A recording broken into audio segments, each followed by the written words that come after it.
Registratsiyadan o'tganingizdan keyin sizda birinchi home page ochiladi, ya'ni bosh sahifa. Bu yerda sizlarda Best Trader va Best Idea nominatsiyalarining g'oliblarini ko'rib turibmiz. Ya'ni bu o'tgan oydagi, apreldagi bo'lib turibdi.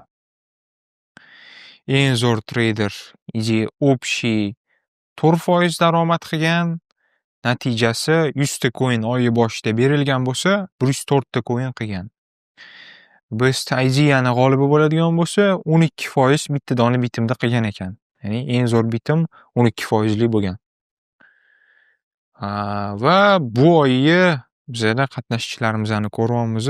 Traderlar kimdir ideya berishni boshlagan, foyda qilishni boshlabdi kimdir.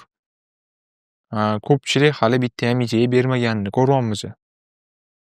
Natija 0 ta bo'lib turibdi. Profit ham o'zgarmagan, risk reward ham o'zgarmagan. Eslatib o'taman, risk reward uchun ham bizda qo'shimcha coinlar beriladi. Ya'ni sizga faqatgina foizda qancha olganingizga emas, risk rewardingizga ham qaraladi. Chunki biz eng zo'r traderlarni aniqlamoqchimiz, omadli trader emas.